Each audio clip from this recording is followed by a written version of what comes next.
Hey folks, if you're looking for an in-depth review, you're in the right place. And this one has been a long time coming, since I've been progressively piling through Radical Fish Games robust action RPG, Crosscode, since early 2021. So, stay tuned as I talk shop about its storytelling and putter on about its perils, puzzles, and platforming.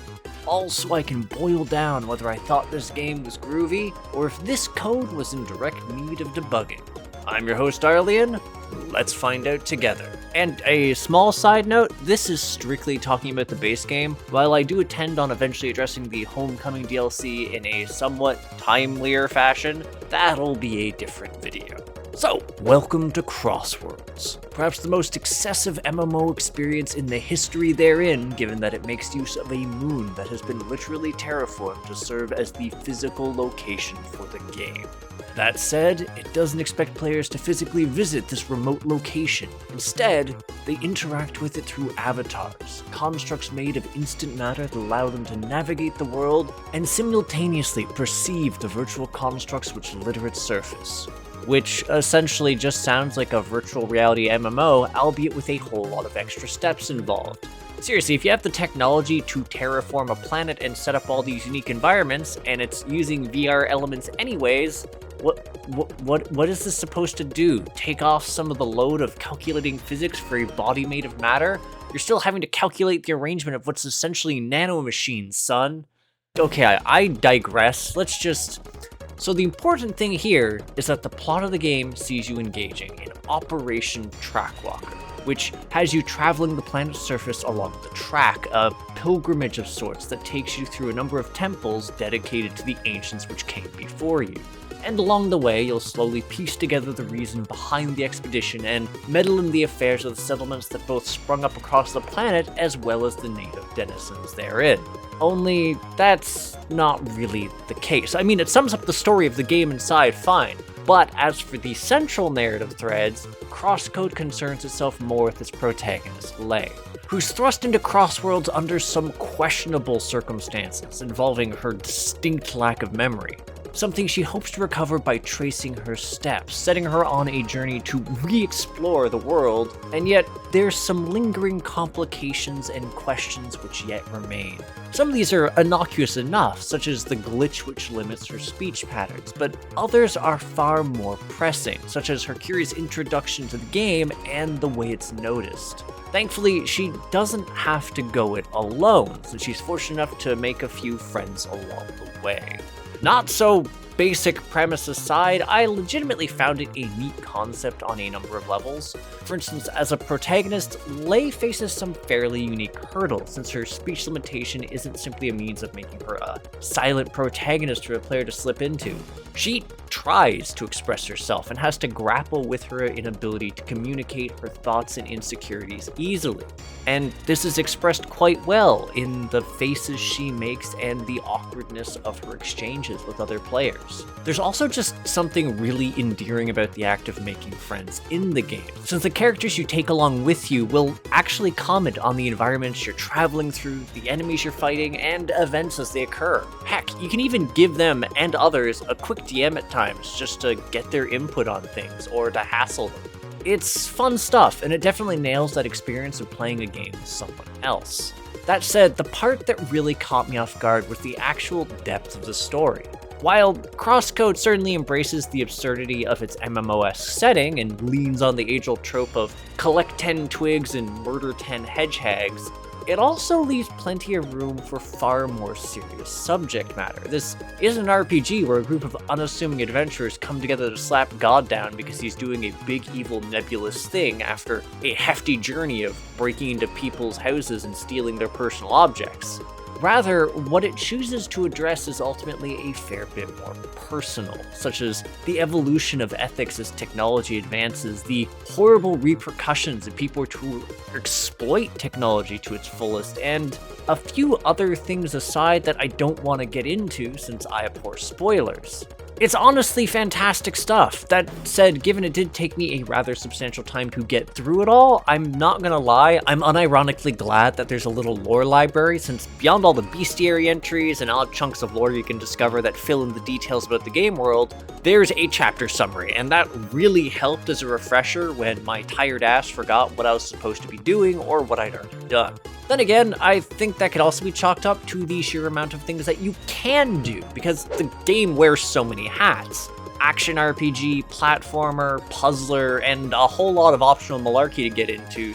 Side quests galore, as befitting any MMO-flavored experience. That said, I think that the gameplay element that caught me the most off guard was the actual severity of the puzzles. For something that fits in the action platformer genre, Crosscode legitimately had the hardest puzzles I've ever come across in this style of game, to the point that I found myself getting stuck on such a large number of these conundrums, and it achieves this in so many ways. On a more innocuous level, some of it is tied to the relative freedom of your platforming skills, because Lei can essentially hop onto anything in the environment that's at a reasonable height, which means there's a fair amount of exploration puzzles which entail figuring out the path you'll need to take to make your way onto a higher ledge or a remote location, whether it be to earn yourself a treasure chest, a shortcut, or even entry into optional side areas.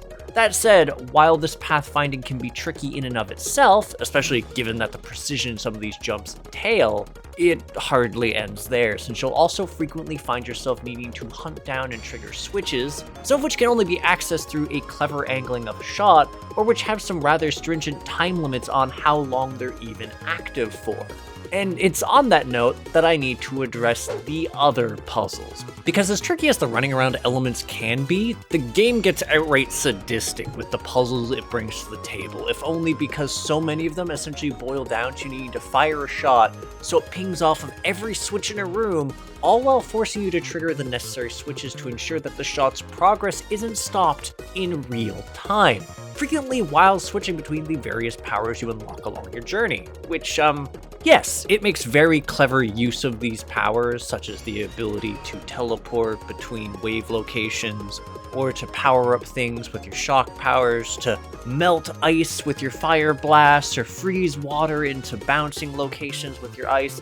They're interesting, but holy shit, is the window for screwing up so low on so many of these things? I audibly groaned a few times when I'd walk into a room and just see a nightmarish array of just switches to fiddle around with, because I knew I was in for a bad time. That said, as rough as these segments were, I really do think they contribute a great deal to the identity of the game itself. Whilst there is an option that can apparently tweak the overall window you have to successfully solve the puzzles and make them a bit more accessible, I never used it because at the end of the day, well, Crosscode provided me some honest-to-God brain teasers that forced me to figure things out on the fly, to embrace a weird sort of perfection and flow to my actions, a set of puzzles that felt unique to its setting, and more importantly, frequently provided me a break from getting my teeth kicked in by the combat. Which, right, so let's get into that, because there's a lot of it. So the very basics are simple enough, as Lei can shoot balls when aiming far away, or smack nearby enemies if she's aiming close to herself. Whilst the melee is pretty good for clearing out her vicinity, the fact that you can charge range shots and pin down enemies is pretty nice utility, and altogether necessary for banking shots off walls in order to target weak spots or solve certain of those aforementioned puzzles. Defensively, she's also got some pretty decent options with a dodge with iframes that can be done 3 times consecutively, and a block, both of which have perfect timing options, but, well, that's where the complexity of the system starts to kick in, because like I said in the intro, Crosscodes is an RPG, but the sheer amount of stats you have to manage and their importance overall is a bit of a doozy. For instance, while you have a number of straightforward stats like health, attack, and defense, focus is rather interesting because it not only influences the rate that you critically hit an enemy or that you can be critically hit, it also influences the iframe window for your dodge or how gracious your perfect guard timing is for blocking. Me personally, I ignored almost everything except more crit and more attack because I just seem to thrive living my life on the edge. It's this stupid habit of making everything a glass cannon, and well, Crosscodes enabled me. So much. such as giving me access to a stat tree of sorts. 5 of them even.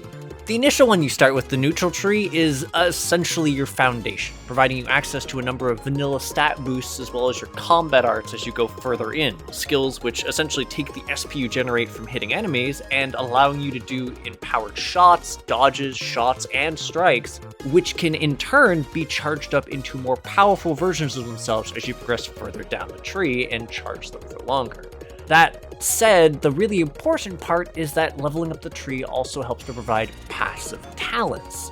Things like doing extra crit damage, reflecting damage when you block, or even natural regeneration during combat. Just so many passives, all of which help to make the stats you choose have an even bigger impact, and which are then further amplified once you factor in the fact that the other 4 skill trees, you can swap between them on the fly. So each time you clear one of the temples central to the storyline, you unlock an elemental form, which allows you to mess with certain elementally attuned obstacles, like the freezing water pillars I mentioned earlier, which allows you to both inflict and resist that status element. Most importantly, however, it unlocks a new skill tree with that elemental flavor, complete with unique passive abilities, a load of stat boosters, and a brand new set of increasingly flashy special attacks.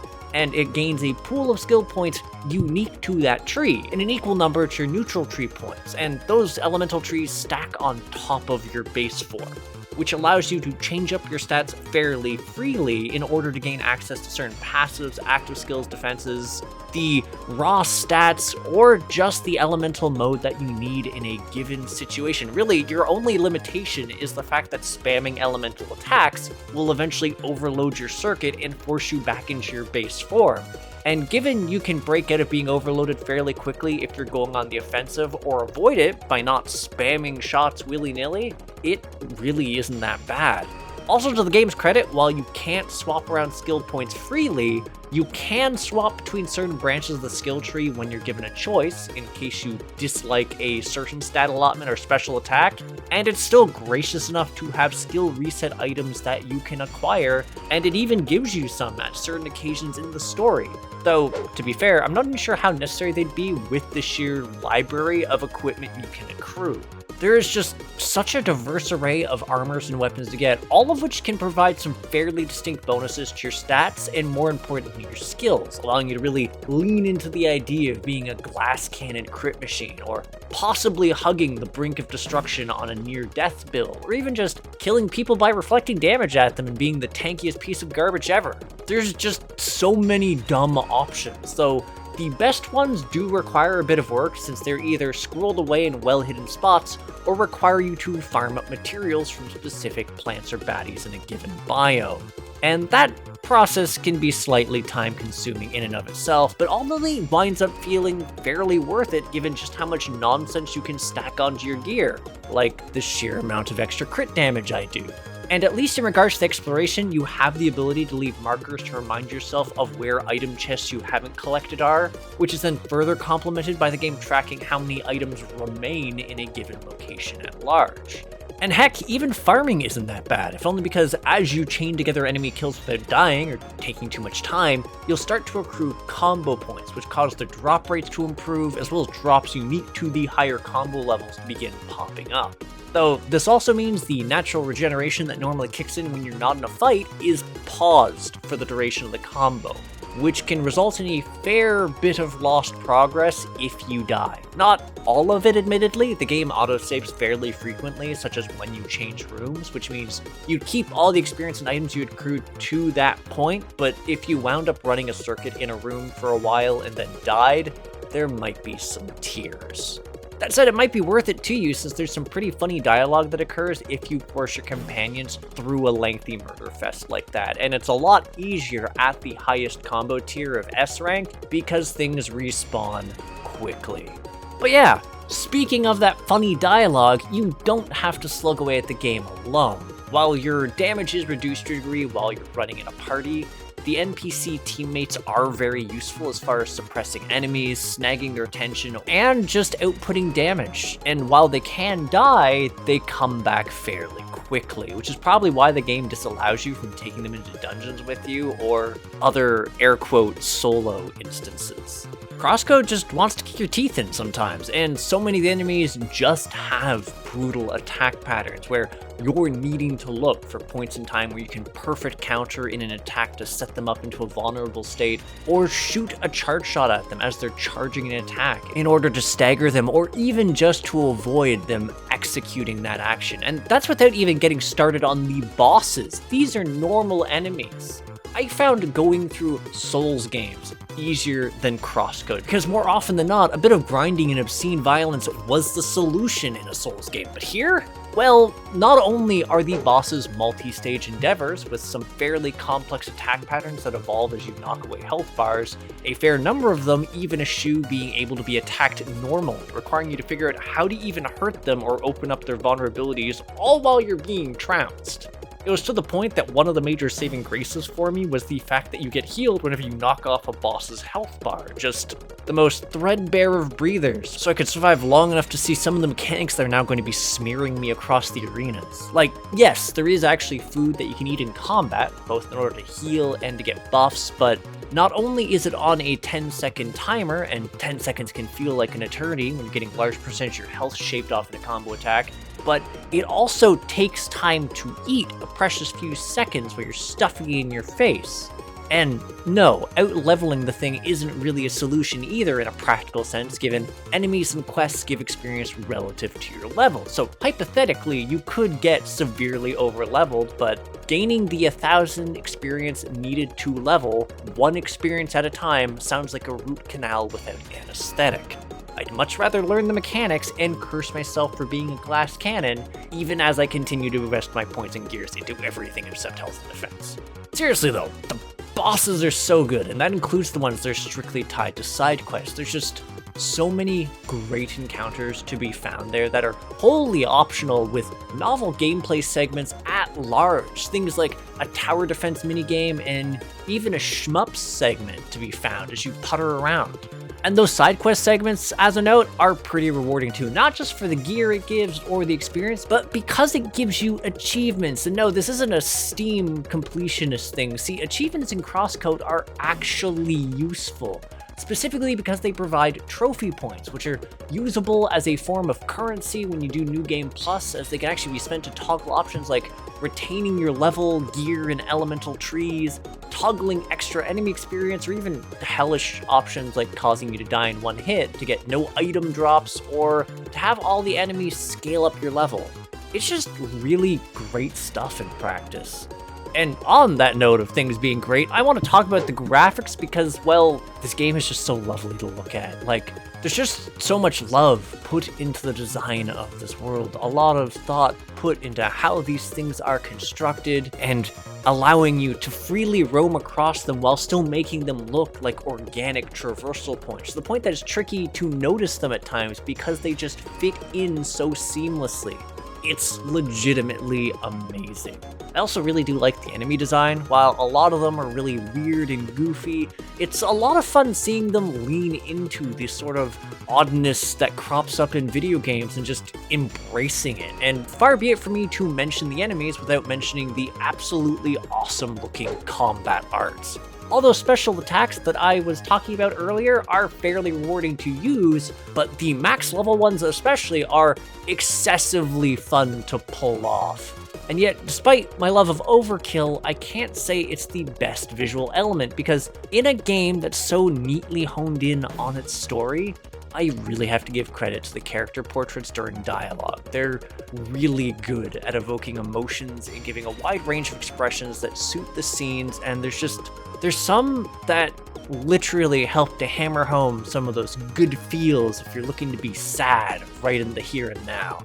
Also, the fact that there's a solid OST that knows when to dial back awesome combat tunes in favor of touching moments probably factors in a bit there too. To the point that, even though I was locked in some of these regions for ages doing dungeon bits or side quests, I never muted the OST or swapped to side music, and I remained pumped for combat every time. So, yeah, you can probably guess where I'm going with this one as I wind down this review to a close, and on a narrative front, it's a very solid endeavor that provides a lush world to sink your teeth into, and a pretty solid balance of heartwarming, sad, serious, and the occasionally silly. Having dynamic elements like the companions and the ability to get different characters' insights as you farm a better region is absolutely lovely. And also, it's a super nice touch to have the story acknowledge the tweaks you make with the NG Plus options, even if it's a minor element. Or to comment on other changes I'd made, like activating the area boosters that empowered all the game's enemies just to make them stronger. It's just clever, and also pretty forgiving too, because while the game does have 2 endings, you actually get a post-credits option to turn the clock back and make some different choices if you want to see the other outcome. That said, as much as the narrative elements were interesting, it was definitely the mechanical segments that I absolutely obsessed over. There were so many tricky puzzles to solve, areas to thoroughly explore, and enemies to overcome. Honestly, I was grateful for the fact that there was an accessible fast travel system and a quest tracker for the area, since it meant I could scour every region for every bit of content it had to offer. I was having that much fun, and when I finished the game, I immediately bought the DLC within 10 minutes. I was that eager to continue my journey. While I don't often give this rating, I legitimately have to call Crosscode a crit hit. It's an excellent addition to the platforming genre, it's a fantastic action game, a delightfully difficult puzzler, all of which accompanies an excellent story. So, yeah, play this. It's a worthwhile experience, one that kept me busy for over 90 hours, and I still have a few side quests still to do and all of the DLC. Anywho, thanks for tuning in. If you agree, disagree, or just have something to say to me, feel free to comment. And if you enjoy my efforts to create new indie reviews, interviews, and gaming content, hit the subscribe button and the bell. For the Discord savvy folks, there's a link to my community, the Crit Hit Cauldron, in the video description, and to my Patreon so you can support me and the other member of Crit Hit, Hop. Also to my Twitch if you want to see me get dunked on in indie games live. That said, I'll catch you on the next episode of Crit Hit. Take care until then, folks.